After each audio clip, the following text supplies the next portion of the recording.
প্রশাসনিক বৈঠকে যেটা সিদ্ধান্ত হয়েছিল, টোটো নিয়ে সিদ্ধান্ত যেটা আমাদের গ্রাম আর শহর নিয়ে ছিল, সেটা আমাদের মিটে গেছে।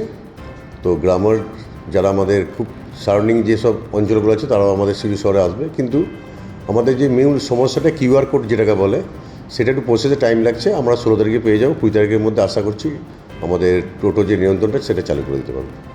তো অলরেডি আমাদের 16 তারিখের কিউআর কোডটা পেলে এসডিও সাহেবের চেম্বারে বসবো, মিটিংটা করব সব ইউনিয়ন থেকে নিয়ে যেটা একদিন কিউআর কোডের জোর বিজোড় হোক বা কোনো কালার হোক সেটা চালু করবো। আমাদের যে রেজিস্ট্রেশন অলরেডি 2600 সামথিং আছে, সেটা কিউআর কোড রাখুন দেবো, ম্যাক্সিমাম অঞ্চলের মধ্যে আছে। তো এটা হয়ে গেলে আমরা তারপর যেগুলো হয়নি আগামী দিনে সেগুলো কিউআর কোড করবো। তো কিউআর কোডটা আমরা খুব ভালোভাবে করছি।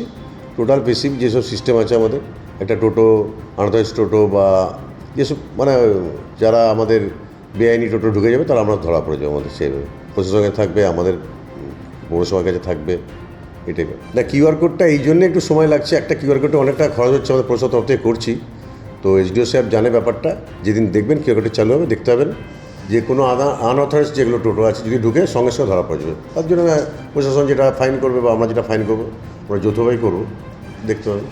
তার জন্য তো আমাদের প্রশাসন আজ থাকবে, আমাদের প্রশাসন স্টাফ থাকবে সবাই, কেন দিনকে দিন তো এইভাবে যানজট নিয়ন্ত্রণ করতেই হবে একটা সময়। তো আমরা কিউআর কোডটা হলে দেখবেন অনেক যানজট কমে যাবে সেই সময়। দ্য সহজ পাঠ, সহজ কথা, সঠিক তথ্য।